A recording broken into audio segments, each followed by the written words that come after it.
Hello, everybody. Welcome to Conservatish episode 277. My name is Peter Edgar Feliciano. Wherever you're listening, make sure you subscribe, share, rate, review, leave a comment, support and blah, blah, blah. You can find me on Instagram at Peter_Feliciano. You can find me on Twitter at Rule62Peter. And you can support my podcast and my music at patreon.com/conservatish. Ladies and gentlemen, OMG, Jonathan David Rinaldi, who is running for Congress in District 14, Queens/Bronx, against AOC. Yay! Thank you so much for doing this, my bald brother. Appreciate you taking the time out of your schedule. There's a lot I could talk about, but first things first, please plug yourself. Where can people find you? How can they support?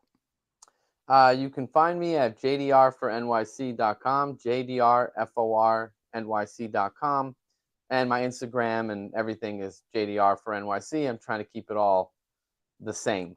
But yeah, I'm just a regular New Yorker. I'm just fed up with what I'm seeing, what's going on, and the political process is such where anybody can do it. All you have to do is just, have a little courage, be a little resourceful, learn the system, don't pay anyone. And if you figure out how to do it, then anyone can. That's the beauty of this country. Still, we're close to not having the system, but as we still do, we're going to use it. I'm going to fight for the city before I leave.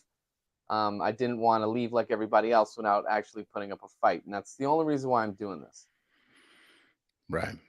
Yeah, it's a trope in the political sphere, in the constitutional sphere, anti-government sphere, conservative, liberal, libertarian, classical liberal, that the people who should have the government positions are the people who don't want the government positions, or people who are at least not run by their greed, by their selfishness, by their, opportunism, by their whatever. And having somebody who's like, well, you know what, if I didn't, I was talking to you about it beforehand, but I helped Elizabeth Galusho run for city council last year and in New York City.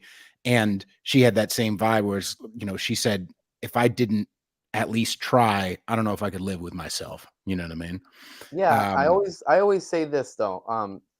Politics is not supposed to be a career choice. Politics is supposed to be something that you feel bound, compelled by duty, compelled by, your children's future. It's something that you don't want to do.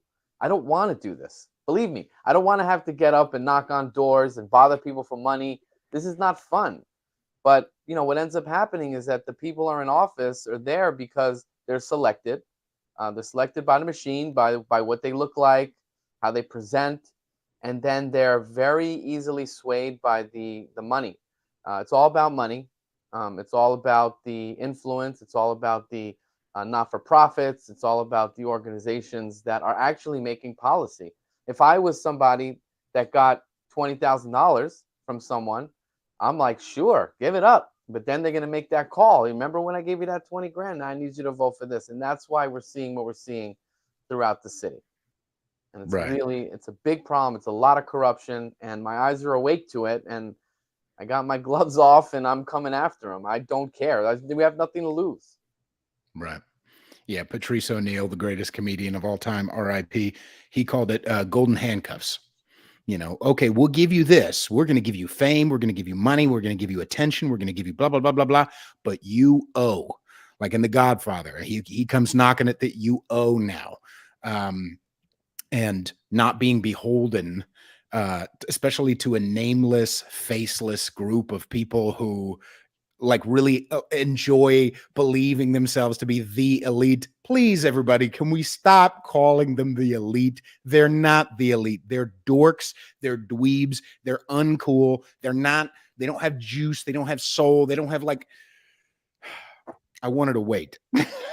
I wanted to wait, but I can't because okay, so a teensy bit about me. It's not my show. I mean, it is my show. We're here to talk to you. But, I was born in Long Island, spent the first 9 years of my life out there, moved to the Bay Area in California for the subsequent, most of the subsequent 20-something years, moved back to New York, signed my lease in Manhattan And 2 days later, the city got shut down, lost my job. We were all going to die because of COVID, blah, blah, blah, blah, blah. Right. And so I spent the ensuing couple of years during all of the mandates, all of the pandemic, all of the masking, all of the blah, blah, blah, blah, in Manhattan proper, in the Upper West Side, waiting for New York to pull its head out of its ass, waiting Yes. for that to happen. And to be, while being surrounded by people who I can viscerally, it wasn't just a caricature, I could viscerally feel them. The energy was bad. It was dark. It was creepy. It was, and we're all not allowed to say it. That's what's so fucked up is that it's dark and it's creepy and it's corrupt. And we all have to make believe we're happy with it because they have a D next to their name, Yeah, I get it. And like, that's just a little bit about myself. I'm from Queens. I grew up in Culp City. My grandparents, my aunt lived up there. Spent a lot of my youth up in the Bronx. I grew up in Queens. And here's where I got a little, this is where I got fed up because, my ex-wife's Haitian, my kids are, technically they're whatever, they're black. If you look at them, but it doesn't matter. The issue is as COVID was going on, I realized that discrimination is ideological because I would take them to the restaurants and they'd be like, let me see your vaccine card. And I'm like, no, give me a menu. They'd be like, no, no, no. And it was some waitress. So I'm sitting there with my kids and I was like, don't anyone ever let them tell you that you're black, that you're a woman, that you're this, that you're that, because the only thing that matters in this city is your ideology. They're extremely discriminatory about what you believe, not what you look like. They'll tell you, oh, we're this, we're that. This guy's racist, that guy's racist. I never got more discrimination than the Democratic Party, than the leftists and the socialists that live in this city. Those are the racists. Those are the people that don't care about anyone but themselves. And a lot of them are feminized men. A lot of them have no balls. A lot of them are just out there pretending to be part of a group that by all means and methods, they are the first ones on the chopping block and they don't even realize it. I went over to the hearing for the congestion pricing, okay? These people are up there talking about, oh, it's a great idea. It's a great idea. Wait till your sandwiches are $20. You don't even have a job. You live with your mom. You don't even care. You don't pay car insurance, right? I love my Ford. I'll drive my Ford up and down that city. I'll go to Fort Taunton over there in Queens. I'll take my girlfriend, put the seats in the back, and I'll lay there and have a great old time. But that's America. That's what men do. Okay, right. These liberal men who are subservient to women, who by all look, city council is full of women, and I don't have anything against them. But there was a study that was done, I think, that I looked the other day, where there was children, and they put an obstacle in front of them, and the male child will go up to the obstacle and he'll solve it. He'll climb over it. He'll move it out the way. The women go up to it and they just sit there and they cry because they're emotional. They want to be heard. It's just a different set of inherent values. And there's no fight. There's no fight in the city right now. Things are getting passed and nobody is saying a word. And us as New Yorkers are paying the price because of bad policy and corruption. And that's the only reason why I exist. And all I am is one man with a camera. That's it. I just decided to run for office and I don't care because they're selling us out. So I'll step to anyone, even the Republican Party, because it's not about party. No. All it really is about what's available on the ballot. I can't run as a Democrat. They'll never give me the shot. They'll never. But as a Republican, there's seats available. So here I am running as a Republican. But I think the times are changing. I think the people see the writings on the wall. They can take the subway. They know the fares are going up. They see the crime. They see the homelessness. They see the drugs. I went to the supermarket today. I got bacon, a bag of chips. I got soda, yogurt. It was like $40. Like, what is happening? Like, what is going on? And I don't understand why everybody's not up in arms. I just don't get it. Well, I've made this joke, like, I live in Austin now, right? I moved in July of 2022. And, I always tell Austin, I'm like, Austin, I come from the future. Okay. I lived in Manhattan and I also lived in San Francisco, and I watched the energy, the beast that killed both of those cities. And I'm not going to say it's all dead, all hope is lost, black pill, blah, blah, blah. But I am saying the animus is the same of what animates the death of those two cities. And most of it is silence. Okay. When you have to question whether you want to question, manhood, like you said, or whiteness, or just your identity is not enough, that makes you small. And when you get small, you look for security and stability from somewhere. You're reaching for somewhere, and you've already been disabused of the idea of a higher power. So you're like, well, I can't reach out for a god or spirituality. So government. The state will do it. The state will provide my stability. And it doesn't matter how bad the state does it, because the state ruins fucking everything it touches. Okay. But no matter how bad that gets, you still have to quietly stay silent. Don't question. And because if you question, you're too white, or you're too man, or you're too this, or you're too colonizer, or you don't care about trans. Like they muscle you emotionally. It's emotional abuse, essentially. They muscle you emotionally into obedience, intellectual obedience. And that's what killed San Francisco. And it's the same thing that's murdering San Francisco 2.0, aka Manhattan. Yeah, listen, you think I want to be the guy that goes to the doctor's office and they're like, put on a mask, and I'm like, print me out the policy, and then I have to go to the insurance guy and I got to have this whole freaking conversation until finally they like, okay, fine, you don't have to wear a mask. You think I want to be the guy to take my kids to a baseball game when they want to search my bags, and I'm like, I'm going to keep my Fourth Amendment, please? Can you please leave me alone? Why do I have to be the only one? Like, why? I don't get it. My kids are always like, Dad, please. And I'm like, no, I will never surrender. I will never bow down, ever. I will never give up my morals. And it's like people just are always like, yeah, just come on, just do it, just to get along, right? You go to the airport. I don't want to go into that scanner. I gotta have my genitals touched. Like I have to stand there and get groped at the airport. But Biden flew 320,000 illegals on free airplanes throughout the country with no checks, no vaccinations, no nothing. And there's two systems of justice right now in this country. I have to go to court. Listen to this story. I went to court the other day. Okay.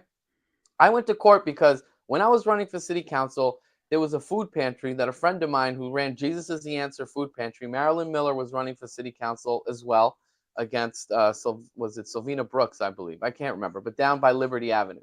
There was a food pantry. The landlord was completely messed it up. The place was full of perishables,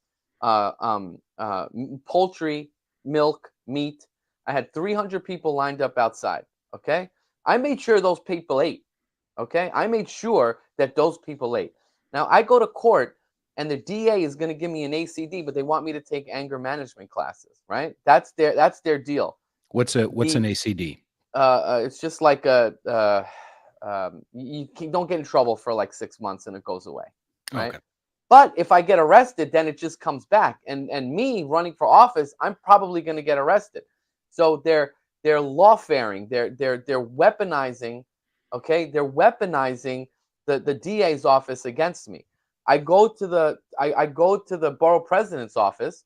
My picture is on the security desk of Borough Hall. And I go over there and I go and do FOIL requests, because that's what I do. I literally take my camera, I show up to a public servant's office, and they make the content themselves. Like, just follow, you know what I mean? Like, follow the Constitution. Like, give me a piece of paper and a pen, take my FOIL request. But no, they'll never do that. But they get the cops called on me. I got to deal with all kinds of nonsense. For what? And I don't want to be the only one doing it, but rights are like, you got to exercise them, or it's like a muscle, or you'll lose it. Right. And little by little, people just, it's the Overton window. They take a little bit, they take a little bit, they take a little bit. And public servants are uneducated. They live off the government. They're entitled. They forget who they work for. You go to a public servant's office, they think that I work for them. No, you work for me. Okay, you do what I say. Yes. All right. And this is the attitude that I've had to have. And I don't like, I don't want to be the pariah. I don't want to look like a crazy person. You know what I mean? But I get passionate. I'm from Queens. I'm from New York. You're going to get in my face. I'm going to get in your face. And I'm not going to just listen to what a government employee is telling me to do when they work for me and they're supposed to do what I tell them. And that's the attitude that we all have to have. Right. Can I also speak to? I'd like to hear your thoughts on this, because I lived in New York City. I have tons of New York family. Blah blah blah blah. What I noticed when I was there, and obviously I was in there during a real bad pocket. A lot of people left, et cetera, et cetera. But what I seem to see is that the New Yorkers, the real New Yorkers, have either been priced out, right? So they go to they go to Bronx, they go to Brooklyn, they go far even further out, they go to Long Island City, they go to Jersey, they go to Austin, or they go to, wherever, Florida. Um, and the influx of people who are not from New York, aka Connecticut, Connecticut motherfuckers. Okay, sorry, it is what it is. Connecticut motherfuckers, who also have enough money and enough juice to afford Manhattan and to afford having a public servant's elbow and a public servant's ear, right? Who can afford to go ahead and just take the one, or to take a train and hold up a sign, right? That doesn't represent the majority, right? They're the vocal minority, right? But they're not actually New Yorkers, right? They don't have that spirit, that animus of, like, I'm fucking walking here. They don't have what you're talking about. They have, again, they came from Connecticut. They came from the safety of dad's money. They came from the safety of an NYU degree. They came from a safety. And now they feel unsafe in a big city with 8.4 million people, or whatever it is. And so they reach for the stabilizing hand of the state, of the cops, make them do what I want them to do, blah, blah, blah, blah. And so what do you feel? Where do you see, and maybe I'm wrong on my assessment, where do you see the spirit of New York, that fuck you spirit? Where do you see that? The spirit is there, brother. It is there. The people just do not listen. We are under a demoralization, weaponized form of propaganda and communism and socialism that's infiltrated our education, infiltrated our government, right? And the people are just ill informed. They don't know how to fight back. I have to get petitions, right? In order look, in order to run for office, this is what you have to do, okay? I First of like all, this. you Here we go. have to, this is what you got to do. First of all, you have to call the bank and, no, sorry, call the IRS, set up an EIN number. I set it up as vote for Jonathan Rinaldi. Great. You go to TD Bank with $50 and the EIN number, two proofs of address, two letters, proofs of address, you have your bank account. You got your EIN, you got your name, you got your bank account. Then you go to the Board of Elections, you download a sample ballot because they're there. You change, the designating petition, you take out sample on the ballot, you put your name in. You can write in any party you want. You can make up a party. You can do whatever you want. It's America. You take that petition, you go and you get signatures, you submit it to the Board of Elections, boom, you're on the ballot. Okay? That's how simple it is. The problem is, nobody knows how easy it is. They hold that information, which is so valuable, right? You get the consultants, you get the attorneys. When I first stepped up and decided to run for office, I got calls from all kinds of people. The attorneys, hey, what's up? $5,000. A consultant, hey, what's up? I charge $5,000. What do you do? Oh, well, I don't really do anything. I'll just put you in touch with a few people. You know what I mean? And then you have to get signatures. Like right now, I'm out there getting signatures for the ballot. And I go into a store right outside Caban's office because I like to go and show up at these public servants' office. I let them know that I'm out there. Who's Caban? Caban and Ocasio-Cortez share an office in Astoria. Caban is, I think, the city councilwoman. Cortez is the congresswoman. So they share an office. So I go to an office next to them. I walk in. I say, hey, I'm running for city council. I'm sorry, I'm running for Congress. Would you sign my petition? They have Mayor Adams on their TV, right? They're like, oh, yeah, we were just talking about that. And I was like, okay, great. I'm running for office. Can you sign my petition? Oh, no, we don't get involved in politics. You understand? So it's like people have this aversion to the process. They know that it's nonsense, but they don't know how to get involved. So the spirit is there. The people in the Bronx, all the South Bronx, they're completely fed up with the Democrats and the Republicans and the conservatives. They don't care. There's Just no representation. just to illuminate, not to interrupt, but just to illuminate, when I was helping Elizabeth Galusha with District 4, 5, sorry, Elizabeth, in the Upper East Side, she got, I mean, for a first time, small candidate, she got 18.5% of the vote. That's fucking good on the Upper East Side. The Bronx elected its first Republican city council member. I think it's in 40 years last year, right? Well, 40? yeah, I mean, yes, that was the Bronx GOP chair's sister, by the way. Okay, and her husband is the chairman of the Board of Elections. Okay, so let's be real. Let's understand what's really going on. So I just want to show you here, because in terms of education, this is what a petition looks like. Okay, so right here, you put a name, right? That's Jonathan Rinaldi. You can put whatever name you want. And then next to it, it's the public office you're running for. So if you want to run for whatever you want to run for, assembly, you want to run for Congress, you want to run for city council, it doesn't matter. Then you put your address right here. Okay, you do the same thing. You get 3 people, right, as your committee. You have a committee that you have to have. You have 3 people there. On top of the petition is where you put your designation, whatever party you want. And then down over here is where you can put whatever party you want. You can start a party tomorrow. It doesn't matter. But you have these signatures that you have to get. And this is the hard part, because you have to get like thousands of signatures, and you have to spend the time to knock on doors. You got to go to the bars. What I like to do is go to the bars. I know it sounds crazy, dealing with drunk people. When I ran for city council, St. Patrick's Day, I went to a union bar in my district to try to get signatures. If you can imagine what that's like. Okay, you go in and it's a bar. Nobody even wants to talk politics. Little do they know that Samuel Adams, the beer is named after him, because that's how he did his thing. He went to the bars, and that's where the people are. But you have to get signatures of people that are in the book, that are registered. Like, as a Republican, I have to get signatures from registered Republicans. Otherwise, they challenge your petition. That's the games they play. So you submit this with a cover sheet, by the way. Okay, so let me tell you. Right here is a sheet number, right? A sheet number. So you have to make sure that each petition is numbered 1, 2, 3, 4, 5, 6. Over here, you also have to write, how many signatures. You have to follow this thing. It's very simple. And then you have to make a cover sheet, which I don't have right now because I didn't do it.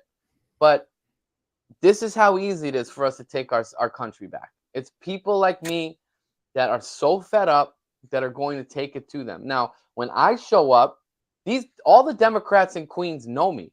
I show up and they're terrified of me. Why? Because I'll go with my bullhorn and I'll call them out in front of all the people that they're giving speeches to. I hold up signs that say Mayor Adams is a child trafficker, and I will go to their to their meetings, to their press conferences, and I'll stand behind everybody and hold up the sign. Now, they can't, like, that message blows their brains. They have no defense for that. So these are the things, and I'm doing it by myself. If everybody did, if I had 5, 6 more of me doing that, that's what's going to change everything. That's what's going to change it. So the silence that I was talking about earlier is that same thing you're talking about, in that I like to call them the lizards, the big uniparty, whatever, the lawyers, they like to have this aura of mystery. Oh, who knows how things get done, and just don't worry about that. You worry about Travis Kelce and Taylor Swift. You worry about that. We'll take care of the running of all this, and don't get involved. But as you're illuminating, it's actually not that difficult. It just takes a little bit of work, a little bit of balls. But that's what's so frustrating, because I feel like New York still has that. Like, when did you watch Scott Lebedo? I love Scott Lebedo from Staten Island, the artist. Yeah, I know. Yeah. And he brought that big, he's getting arrested every 5 seconds, that dude. But like, that spirit, that Staten Island, that Queens, that Bronx, fuck you, leave me alone. I want to know. That is still there. That is still there. And they're the lizards are banking on the Connecticut's. They're banking on the AOCs, who don't have a fucking accent, by the way. They're banking on the people who want the state to be bigger, right? Yeah, I don't know. It's upsetting. Listen, it's also, people don't want to be bothered. I get it. When I go to the bar and I'm going up to people saying, "Hey, I have a petition. You want to sign it?" They're like, "What the?" They're like, "What the hell? Like, leave me alone." But it's but they feel it, and the problem is that before, years ago, before COVID, you would tell somebody, "Listen, man, this is the plan." They were like, "Get out of here, get out of here." But now Mm-hmm. people can feel it. Mm-hmm. Now they know, they can see it. And wait till the tolls start hitting. Wait till you have to drive $15, pay $15 to drive to Manhattan. It's a $300 a month tax increase. And what do? They hold these hearings, and the people come up and they're like, climate change. Okay, and I'm like, listen, do you understand that you made out of carbon, retard? Do you understand that, like, you breathe out carbon dioxide? Like, what is wrong with you? Like, you don't understand that they are taxing your breath. They are taxing your life. Like when a truck has to go from Jersey to Queens and a truck is paying per axle, who do you think is going to pay for that toll? You're paying it 5-6 times over.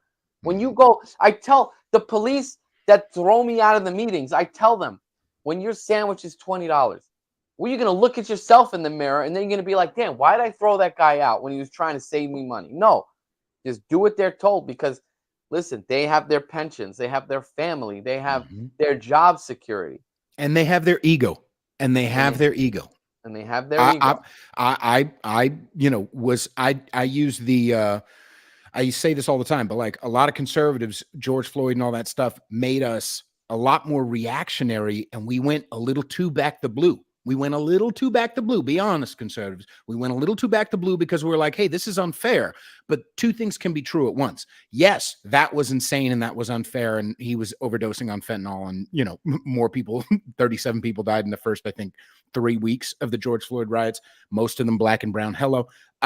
But it was insane that happened. But then we had the COVID overreach. We had the government overreach. We had the cops who we were all supposed to be like, hey, back to blue, blah, blah, blah. And now they're going to businesses and knocking on their door and say, yeah, you have to put up the sign. And over and over, I've heard this. The business who had cops come and say, no, you have to put up the sign. Yes, you have to check for vax. Yes, you have to blah, blah, blah. All these cops didn't want to do that. They didn't want to do that. They wanted to do their regular job. They didn't want to be enforcers of a fucking chemical, mandate, quote unquote, whatever the fuck that is, right? But they did it anyway. So we need to be a little bit more circumspect on the non-left side. We need to be a little bit more circumspect about being all pro-cop when a lot of them have egos and a lot of them have, I just want to do my job and I just want to, and I just want to, and I just want to. They'll comply to make us comply. Look at the TSA, look at the FBI, look at all the, it's. Yeah, and the people that did stand up, the people that got fired, why aren't they rehired? Why aren't they given back pay? Why aren't they given commendations? If it was me, if I won and I'm Congress, the first thing I'm going to do is rehire everybody, giving them raises, making them all supervisors, giving them back pay, giving them awards, giving them, if we can give illegal aliens free homes, I want to give everyone that was fired for not taking that shot, I want to give all of them free homes, and they should get free homes for life, even their families, for being heroes, for standing up against a machine, standing up against a system. Do you know what it's like to be, to get fired, to get thrown out? I remember when I was in Queens on Austin Street, the whole reason why I decided to run is because my neighborhood bar kicked me out. And when all my friends were in that bar and I was standing outside, the only one, looking at everyone in the window, right? That was not a good feeling. And I swore that moment on that I was going to take the fight to them for doing that to all of us. And that's the reason why I decided to run.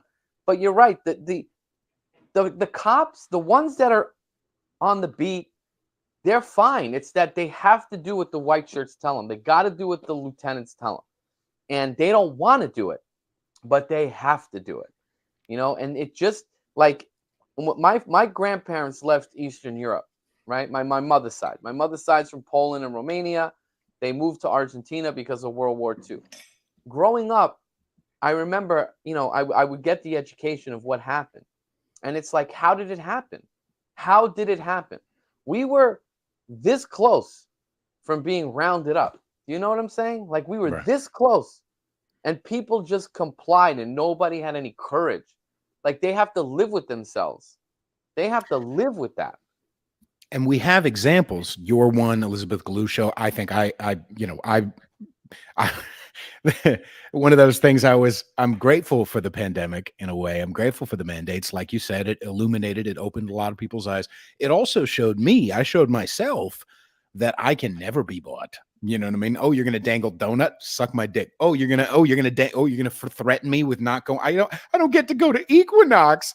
Fuck off. I don't care. You're not making me do anything. Right. So that's a good thing. But then there's also examples as far as the cops go. In Arizona, the governor, when she said, you know what, we're just going to go ahead and suspend the Second Amendment inside of, I think it was Phoenix. It might have been Tucson. Inside of Phoenix, no, you're not allowed to have guns. And the sheriff said, no, I'm not doing that.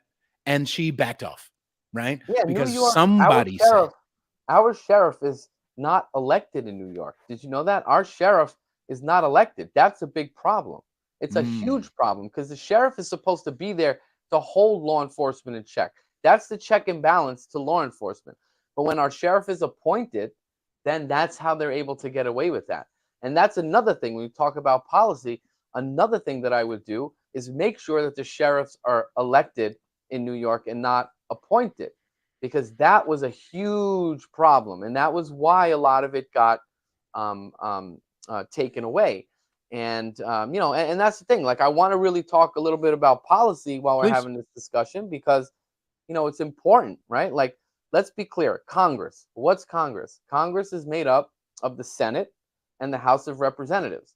The House of Representatives are elected every 2 years. The Senate is elected every 6 or 8. I forget. Sorry, I'm retarded. But Congress is elected every 2 years because it's supposed to be closest to the people, right? And what is the point of Congress? Like, when you look at a Jim Jordan, when you look at people who are there investigating, handing subpoenas, Congress doesn't have prosecutorial power. All Congress can do is hold hearings and do investigations, but they can't hold anybody accountable. But what they do have is the power of the purse. They can deny funding to certain organizations. So the first thing that I already said the first thing, but one of the things that I want to do is literally cut all of the wasteful spending, all of the DEI, all of the story hours, all of the waste that we have, because government doesn't make anything. We just print money. And I always say, like, the dollar used to be based on a gold standard, right? Now we're a petrodollar. But if we go to green energy, which is just strip mining the Congo with child labor, black slave child labor in the Congo to power your iPhone, by the way, because the hypocrisy is absolutely absurd. You're gonna go there screaming BLM with a phone that was mined by a child slave in Africa. Like, that's the reality of it. Okay. Right. I'm sorry, but that's the reality of it. So our dollar is going to be worth nothing. So you're out there screaming at the top of your lungs. Why don't we have hybrid vehicles? Why don't we have a vehicle that's both battery and gas, where if the battery gets changed, it's not 8,000 pounds and it costs $60,000. You pop it out the back of your trunk. We can turn over the entire fleet of vehicles, have manufacturing stay in in Detroit, for that matter. But no, we can't. We don't have the infrastructure. But we have to make windmills, and we have to make solar panels, which can't even be recycled. They're biohazard. Okay, so we're actually producing more pollution, and in order to produce electricity, we have to burn fossil fuels. Retards. Does anybody know what's going on?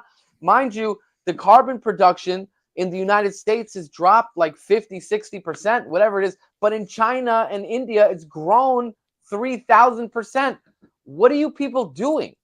Do you know that, by the way, just as a fun side note, I went to China in 2015. They're still doing this. I'm almost certain. In between October and I think February or March, they heat their major cities, all of the cities, with coal. Of It's course. 2020 fucking 4, and there's still. That's why they put the masks on, because there's black soot in the fucking air. And Greta Thunberg is like, "Oh, I don't see that." Yeah, and look, I'm sorry if I'm passionate. I'm sorry if I'm out there, but these people need to be held accountable. Yeah, There's no playing nice with them. Do you not see what they did to us? Do you not see the hypocrisy? Do you not see the lies? Like, all they want to do is vaccinate. They don't want us having children. That is really the at the base level of all of this. They don't want us having children. They are poisoning us with processed foods, with Roundup, with the pesticides. They're poisoning us. So as a biological organism, right? When you're eating junk, when you're eating the gluten that we eat, people say, when people go gluten free, when they don't, because the pastas, the breads are all full of glyphosate. They're all full of pesticides. Of course, they're going to make us sick. So as an organism, like if you smoke cigarettes, what happens to you? You get lung cancer. What happens when you eat junk food? What happens when you eat processed food? You're not going to be a manly man. You're going to become feminized. That is what happens. And right. when they do that to you, you're not going to have kids. You're not going to have a family. And when the woman, I love women. I love them. They are the most amazing, should be worshipped. As a man, my job is to protect the woman, to provide, to make sure that they can live comfortably. That is how I see women. But when they give them careers instead of family, you are destroying the fabric of our society. I'm not saying women can't work. I'm not saying any of that. But as a man, I would love to take care and care for, provide a woman to have a family, to have children. That's the most important thing. But they've corrupted all of it. They've Right. corrupted all of it. And what I found, once a woman turns 35, 36, 37, she's like, oh my God, I better have a kid. I don't know what's going on. Right. And they don't know that until they're at that age. So right now, at 20 years old, they're invincible. You could do whatever you want. But believe me, when you're 35 and up, you're going to be thinking a whole lot different. And I know that personally. Believe me, I know. Right. And so they look around, especially, I can't tell you how many people in San Francisco and in New York, where I've lived. And, I love that I'm saying this shit with like a candidate on the show. I'm such a filth bucket, but I won't, it's not dirty necessarily, but I used to say I'm the white liberal girl whisperer, right? Like that's who I used to date. And I would have this experience over and over where like a girl believes these things on paper, and then AOC is this and that and blah blah blah. All of a sudden they come across my energy and they're comfortable. They feel safe. They don't want to feel safe because it doesn't fit in with the box that fucking Alex Soros looks like, that fucking turd. But it doesn't fit in the box. But they feel you can't fuck with nature, right? And so they feel that. And that's conflict. But exactly like what you're saying, there comes a certain point where you can intellectualize you want, but nature, God, universe, whatever you want to call it, gave us something. And if we squander it, it's it. That's it. There is a time limit on that, Did you see that meme with Rashida Tlaib, that Ilhan Omar, Alexandria Ocasio-Cortez? Right. Hate the white man, date the white man, because they're Yes. all dating white people, right? Yes. So like they're just so hypocritical. And I might look like a skinhead. I might look like I am like this, right? But mis padres son argentinos. Yo soy Right. Latino. You Right. understand? Like that's who I am. My kids are mixed. My Right. family is mixed. I Right. can't help the way I look. Right. But like I said, it's time for the men to stand up. It's time for the men, because we're the ones that are going to square up. Okay, Mm. a woman is not going to get in the face of a security guard, right, and tell him to go kick rocks, right? That's what we're going to do. So men need to be more involved. Men need to take the power back. And I'm not saying that because I don't like women. I'm not saying that because women don't hold the most important role in life is to have children. They're the only ones that can do it. They are so valuable. Women are the most. They should be worshipped. They should have everything given to them. right? That is their role. They are precious. I love them. But Right. they don't have the testosterone. They don't have the ability to stand up and fight and lay their life on the line so that the family and the country can survive. Well, and here's the way I put it, and let me see if you agree with this. I think both roles are necessary, but when we're both trying to do both roles, we have an imbalance, right? So just like we need someone, if I'm walking through with my wife, and and a spear, and she's got the baby, someone needs to kiss the boo boos, and someone needs to stab the wolf. That's just right. Well, who's better equipped to stab the wolf? Well, my bicep is bigger than your face. Like, who's better at kissing the boo? Like, come on, right? So when I look at, like, you're talking about the city council or the Congress or whatever, there has been an imbalance. Maybe it was nefarious plans. Maybe it was just a reaction, maybe an overreaction to the lack of rights that women had. Blah, blah, blah, blah, blah. And that may be all valid. At this point, men are neutered, right? Especially in New York City, especially in San Francisco, especially in Los Angeles. Men are neutered and women are unhappy. Right. So let's adjust this. Let's course correct, ladies and gentlemen, and if you're really going to be like, oh, every voice needs to be heard. Well, there's a fucking voice you're not listening to, girls. Like, there's a fucking voice, and I deserve, and so does Jonathan. We all deserve to pitch in. And if only one side is only allowed to be the one pitching in, that's not fair. And we're not going to get moving forward. Yeah, and let me tell you something extremely interesting. Because in the district, okay, there's a very large Muslim population. The Islamic Center of Astoria, the Bosnia-Herzegovina Islamic Center, there's a lot. And when I ran in District 24 City Council, there was the Fatoli Islamic Center, Jamaica, the JMC, the Islamic Jamaica Muslim Center. And it makes sense why they want us fighting with the Muslims so bad.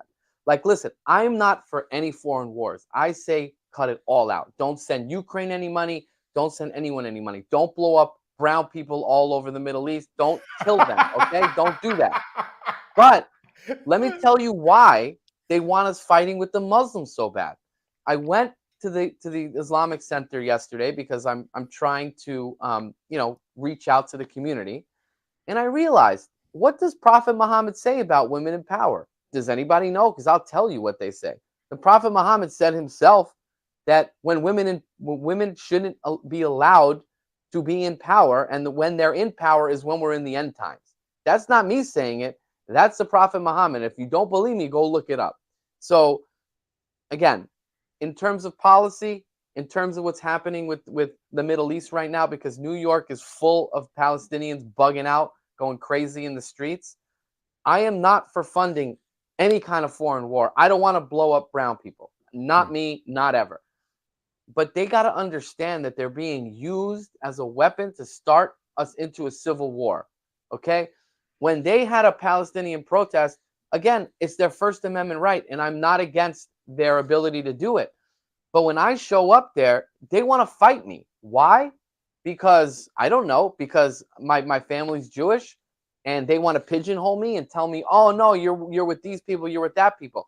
I'm with you in the sense that I don't want to send our military over there to blow it up. I don't want to kill people. But when at the base level, remember, these back in September 11th, and I only know this because I ran in in a very Muslim area, is that who do you think is going to go against the transgenderism? Who do you think is going to be the ones that are going to go against the left? Who do you think is the power that's going to go against them? It's the Muslims. They're the ones that are fed up with all this nonsense. But they, just like everybody else, you give them a free turkey, you give them a couple of dollars, you rent out one of their hotels at full occupancy, and they'll be quiet. Okay, you give them a little zoning, you let them have, their family members come from all over, and you let them live in the basement, and they'll be quiet. But they're all selling out, all of them. And even the Jews, right? The liberal Jews. There's a very big difference between the liberal Jews and the conservative Jews, okay? Israel is extremely small. Every time they show a picture of Israel and Palestine, it's a very micro view. zoom out once in a while and see how much Muslim territory there is and how much Israel territory there is. Okay, it's just not fair. They never show Israel in relation to the rest of the Middle East. Okay, at the end of the day, there's only 12 million Jews. You're out there screaming, "Stop the genocide from the river to the sea." You're calling for genocide while you say stop genocide. Like the cognitive dissonance that people have, right? In terms of believing something but then saying the exact opposite, that's what really needs to stop. But why did that happen? And this is I'd like to hear your thoughts on it. But my thought is that happened because it incentivized emotion first. The lizards. You're talking about the Palestinian protests. Sure, there's a lot of Palestinians in there, but there's also a lot of fucking Connecticut white kids who go to fucking Columbia and New York and NYU who got daddy's money and have now been led by the nose by Democrat policy, but led by the nose by Marxism. It was 3 years ago. Just listen to black people. Black lives matter. And now that now that black people are like, fuck Joe Biden. Now it's like, Palestinians. They're being led by the nose because of emotion, right? What we need to fix is not the symptom, like you're talking about, whether it's crazy far right or far left or far Israel or far Palestine. The symptom may be different. The disease is the same. You got us off balance. You got us scared, and you got us fucking immature, right? And where I got maturity from, just like you're talking about, I got it from men. I got it from men who showed me like, no, now is not the time. Like, yes, it's good for you to cry, but now we need somebody strong. No, now you do have to go to work. Yeah, no, you do have to earn. No, you do. I needed that structure. I got that from mature men, right? Yeah. And I don't know. I just feel like we need to correctly diagnose it. You're right. I'm not saying you're wrong. I just think we need to correctly diagnose it. You know. And like I said, my mother's side are Jews that left Eastern Europe.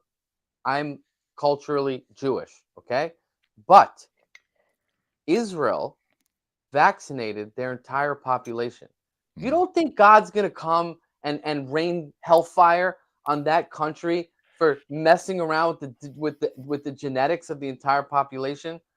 Explain to me why Weinstein is the one that's raping women in Hollywood. Why is Epstein the one that's trafficking children and doing pedophilia? I am embarrassed at the liberal Jew that has destroyed our image, our reputation. The liberal Jews in Hollywood, the ones that are, the Jews are smart. They're in power everywhere. They're everywhere in power, but they are also incredibly corrupt and incredibly devious. And I'm ashamed of them. And that also has to be said because everybody, there is no black and white. Okay. I will call out the Jew that does the bad thing, and I will call out the Muslim that does the bad thing. But we are stronger together. Yeah. We do not need to be fighting and killing each other. Do you know that the Israel-Palestine conflict, do you know when that started? It started in the election of last year. I know that because I was running. All of a sudden, we're running for office. Boom. Israel-Palestine's a big problem. And who is funding that? That's AOC, by the way. That's AOC in Congress who is giving money to fund wars, to start conflict for the simple reason of dividing us. The Muslims and the Jews need to come together. They need to stop the nonsense already. And it's not about you're killing this guy, you're killing this guy. We are being played. They are playing us. Okay? And we have to wake up to that. And Benjamin Netanyahu does not give a fuck if you set yourself on fire. He does not care if you protest in the streets, especially from thousands of miles away. He does not care. Like, the people in power are different than the people. Meaning, I don't want to be held accountable for the fact that some fucking pant shitter is quote unquote running the country right now and his nefarious horseshit. I'm not responsible for that, right? It's not we tax those people. No. The lizards in power who believe themselves to have power, who believe themselves to be elite, are using my money, my resources to go kill people. They're using right. Same thing with Netanyahu. Same thing with all these motherfuckers. The problem is they've gotten us, just like you said, to turn on each other rather than realizing, oh, wait, I don't give a fuck what the symptom is. The disease is the same. You're all lying pieces of dog shit. Like, I don't want to do what you want tell me to do anymore. I'm done. Mayor Adams is under investigation. One of his chief advisors, Winnie Greco, got arrested. They're so corrupt. So instead of us looking at the mayor's office, instead of us looking at the governor, Governor Hochul, Cuomo had to resign because he was abusing women and killing old people by putting COVID patients in the hotels. She would listen. They are keeping us fighting with each other because Right. they don't want us to realize who is the enemy. Mm. Okay, I went to a press conference today for the transit workers. Okay, because the guy got slashed the other day, Mm. right? Governor Hochul's big plan is to put cameras inside the train. Well, let's be clear here. When do the cameras ever work? When Epstein killed himself, were the cameras working? Right? No. So I'm sorry, that's not the answer. And if you look at the train system now, you have Allied Universal, a security company, which is doing security on the gates because nobody's paying their fare. What happened to the unions? Why is a security company where they're paying them, I don't know, minimum wage, right? Where's the outrage? Where are the unions that keep voting Democrat, where the Democrats are bringing in all of the illegals, human trafficking victims, by the way, is what I call them, because they're brought here. The definition of human trafficking is to bring people here for labor and for sex work. Well, let me tell you this: the union busting is real. All those benefits, all that stuff is over because all of this cheap labor that's coming in, who do you think they're going to give the jobs to?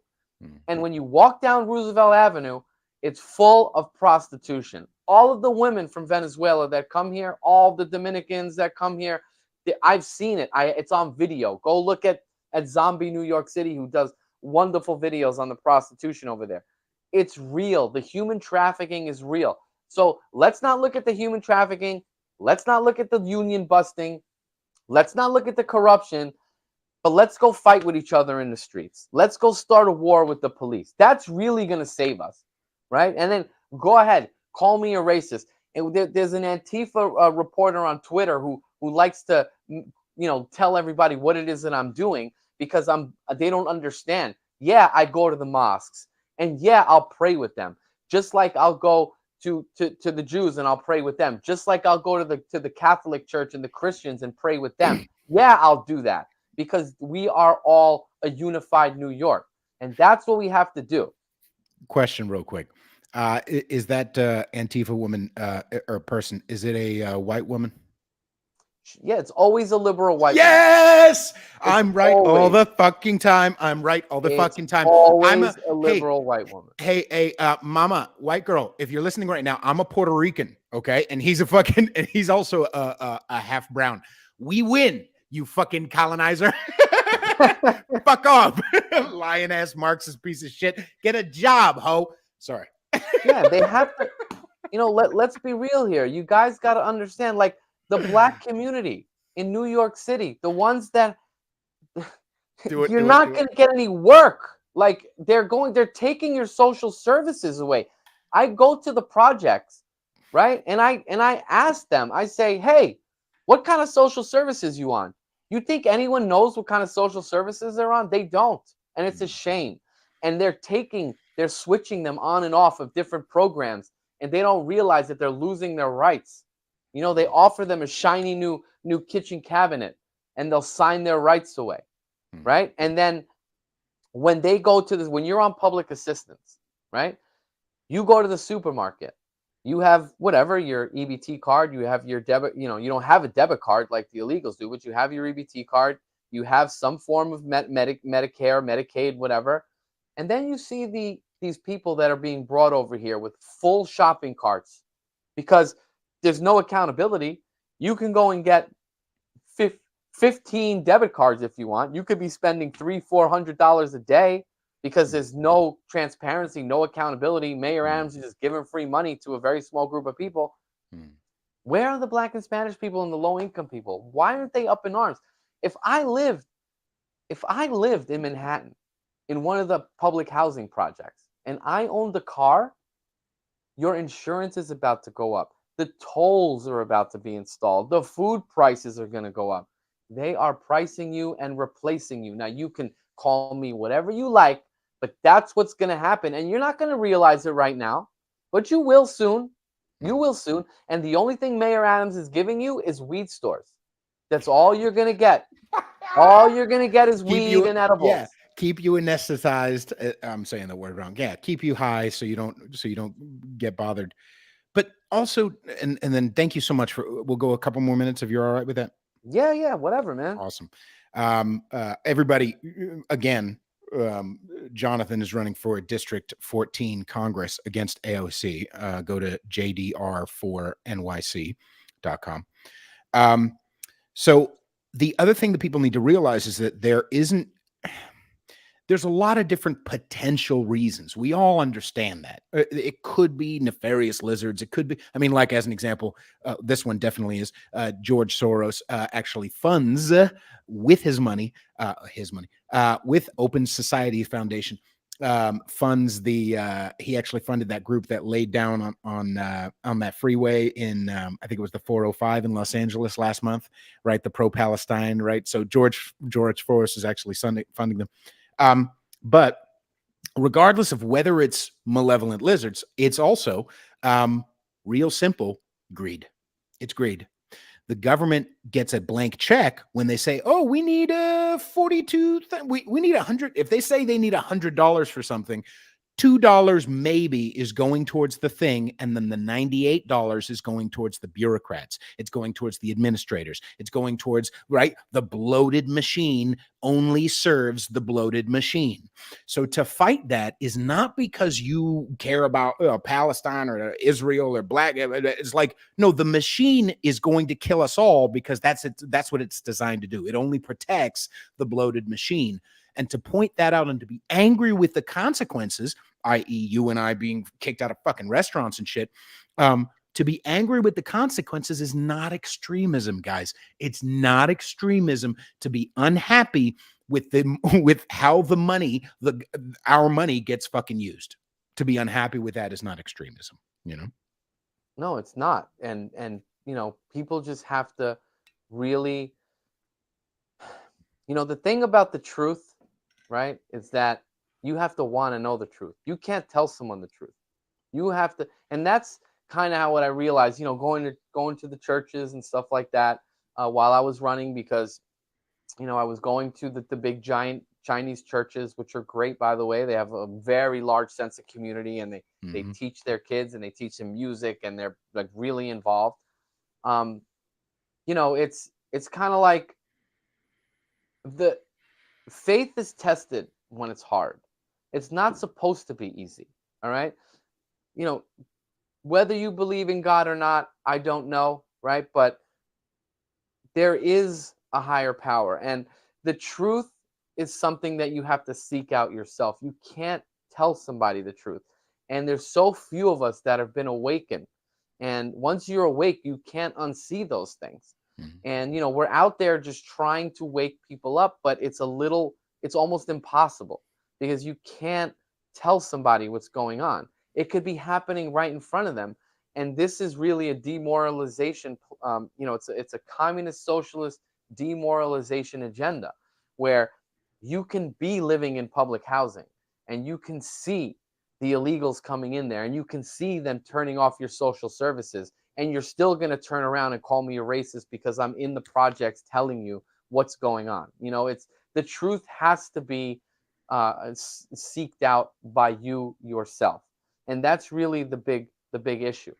But one of the things that I must say is that, look, I'm running for office, and your audience that's stayed this entire time, I really, not me, but everybody, anyone like myself, we're not getting money from the Soroses, from the WEF. Like, I really only need to raise $10,000 or $15,000. I'm going up against AOC, who's got 20 million, but they don't know how to spend that money because it's all getting robbed. And All people I don't like really, her. And people don't like. Can I just throw that in? I know yeah, you're on a roll. I'm just saying, real ass Queens, New York motherfuckers. They don't like AOC. They're not voting D because of AOC. They're seeing her corruption. Watch what they're following her that fucking bitch out of a out of a movie theater the other day. Like, okay, I'm just throwing that in. Anyway, continue. Sorry. yeah, yeah. So let's think about, why do I need $10,000 to $15,000? Why? Well, first of all, to get signatures, not for me, but for anyone. Okay, it's about 200 man hours is what you need to get about 1,000 signatures, 2,000 signatures. It's $20 an hour. You need a good $4,000 to $6,000 to hire people to come and help you get signatures. That's what it is. I need to buy palm cards. They're about $100 for 1,000 palm cards. Okay. Now, this is what a palm card looks like. Okay, this is it. You can go make this at any place you'd like. You can say whatever you want, right? I put on here, and I just, basically say that, why are congestion tolls in the city? Like, why is everything so expensive? Very simple. These cost about $100 for 1,000. So, you're gonna need about 10,000 of those, right? So you need another 1,000 for palm cards. So where are we at? Like $5,000. You need to put gas in your car. You want to get a couple drinks. This is where the money's going in all reality. Um, and that's why you need, if you're going to run for office, you realistically are looking at about $30,000 to $35,000 just to be able to go up against the machine. The reason why I reached out to you, Peter, and the reason why I reach out to a lot of the other content creators is because the mainstream media is not going to cover me. I go right in my suit and tie like a real politician. I show up and I say, I'm running for office. You know what the media tells me? Oh, we don't cover candidates, kick rocks. So what do I have to do? I have to go in street clothes. I got to do a big scene. I got to get my ass rammed into security gates and things like that. But guess what? I'll be live on Fox and I'll be all over the place, right? That they'll do, right? That's not an issue. Right. But, these are the kinds of things that happen when you're running for office. So, to be quite honest with you, like, I need to raise like $20,000. Like, I just need some help. And yeah, $20, $100. Do you know how far that goes for someone like me? Do you know what it means if somebody sends me $100? I can print out 1,000 of these, man. 1,000 of these for $100. I can give them out all over the place.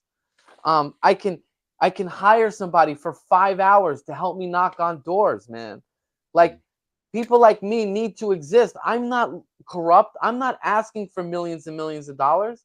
Swazi, who ran in the special election against Mazi Pilip when they kicked George Santos out, mind you, it was a Republican that kicked George Santos out.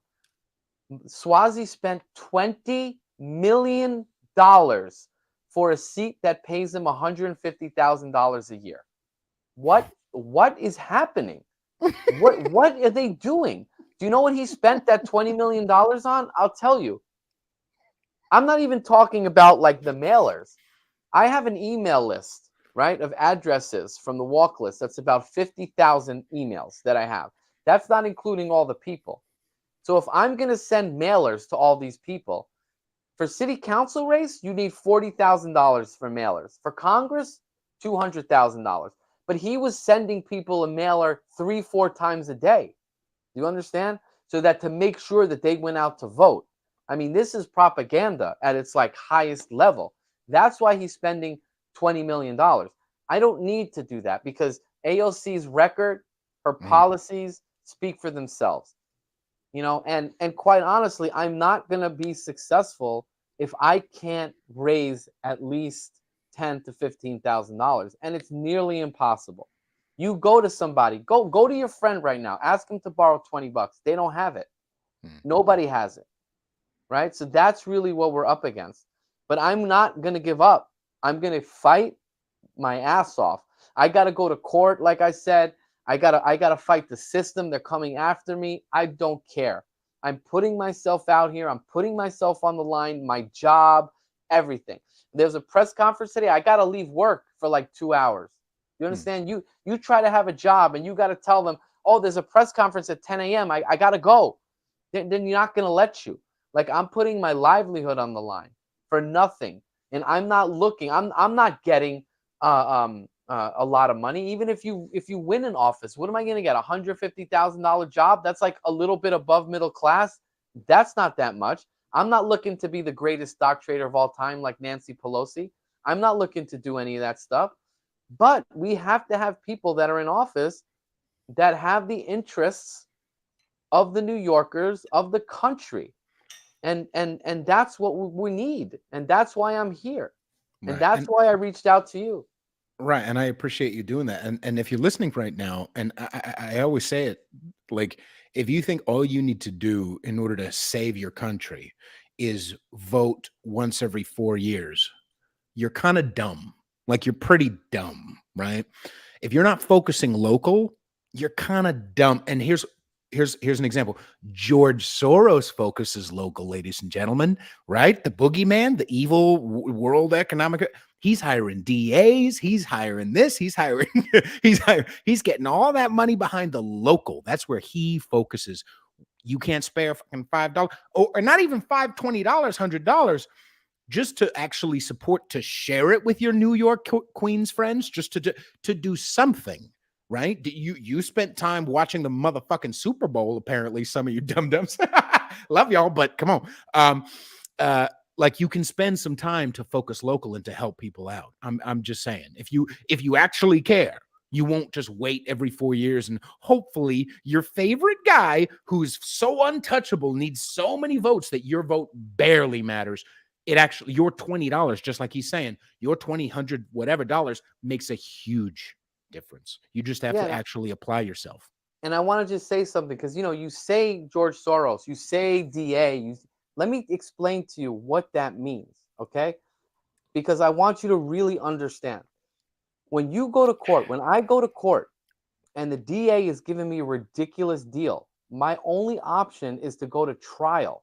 Do you understand? Do you know how much time? Do you know how expensive that is? My public defender. Her name is Toronto, by the way, which I'm going to file complaints against you for violating your all of your ethics and everything. She dumped my ass because they told her who I was. Okay, and this is, if you, let's say you, Peter, imagine you're facing the DA's office and the DA is giving you a ridiculous deal that if they make me take anger management classes, for what? For standing up for New York? That looks bad on me. That means that I have to take time out of my schedule, takes time out of my campaign, takes time away from my family. It's a big deal when a little thing like that is used again, is weaponized against you, and you don't realize that until you're facing it. So that's why they focus on the local issues. And if I got to go to trial, I got to hire an attorney. I don't have any money. I got 3 kids. I'm running for office. I'm broke right now. You think I'm going to have to, what am I going to do? I'm going to have to go there and I'm going to have to learn myself, because I could do it pro se. I can represent myself. It's a terrible idea, but that's why it's so, you have to crystallize when you say, they fund the DA. Why do they fund the DA? Because it's that easy to take out someone like myself, a regular person that wants to run for office. How easy it is. And you're right. And George Soros, you know how he made his money? He made his money by selling out his fellow Jews in Hungary, by going to the Nazis and saying, that guy's Jewish. And then when they took him out, he stole all their money. And that's how he made his money. He's an evil, evil man. And, I just want to make sure that people understand, it's nice to talk in platitudes, this, that, and the other thing, but that's how it's affecting me. It's affecting me right now. So look, I'm for term limits. I'm for the complete cutting of an insane amount of wasteful spending, even if that means shutting down the government, even if that means firing everyone. I don't care. I want to hold people accountable. And these are the things that I want to do in Congress. I want to bring the mayor in front of me and the comptroller and say, show me the contracts of the hotels that you filled at full occupancy at 3-4 times market rate. Where'd that money go? Okay, that's what I want to know. I want to know why NYCHA, the buildings in NYCHA, they're taking everyone off Section 9. Why isn't there a construction division in NYCHA? Why aren't they teaching the poor, the black and the Spanish, how to be electrical union workers, how to be carpenters, how to be plumbers. Why aren't they teaching the community to build their own buildings? Why are you kicking them all out? Why are you giving away all the social services to the illegal aliens? Why are you spending money on endless wars and blowing up brown people all over the world? These are the kinds of things that need to be addressed, and that's what I wanted to address. And I'm so fed up that I don't care. You can come after me all you want, but I'm not going to stop fighting until I'm dead and buried in the ground. And you're not going to stop me. You will not stop me. Beautiful. That's a great place to end it. Fantastic. Thank you very much, Jonathan. What a good conversation, right, everybody? Make sure you subscribe, share, rate, and review, or you're racist, because between Jonathan and I, we make one full brown person. So everybody, make sure, please share where people can find you and support you one more time, please. Yeah, JDR for NYC.com. You can donate there. I put up all my videos on there. I try to, include all the media that I get over there. And then obviously Instagram, Facebook, JDR for NYC. Everything's connected. Everything is on that site. And all I ask is just check me out. My issues are there. My links are there. My videos are there. Just check me out. And if you really believe in me, and I'm saying not just me, if you believe in anyone like me that's running for office, send them money. Don't send me money. You don't like me, I don't care. Send the local guy that's running money. Okay, it's the only way. I can't do this by myself, and neither can anyone else. And people really got to understand that now is the time to stand up, because you're about to lose everything, because they're going for it. They are literally going for it. And if you don't do anything and you're standing again against the barrel of the government's gun, there's nobody going to be there for you. Okay, I'm here and I'm fighting my ass off for you. So give me a little bit of help, and I promise I won't let you down. Right. It's just like whack-a-mole. When only one of us pops up, the government says, look at how big my hammer is, Waco. Look at how big my hammer is, Ruby Ridge. Look at how big my hammer is. If a couple, more than one, moles pop up, they don't have that many hammers. They have to just go, all right, fine, I guess we'll change things. So everybody pay attention. Go help your Focus Local, and go to JDR4NYC.com. Thank you so much, everybody. We'll go ahead and end the live stream. Bye.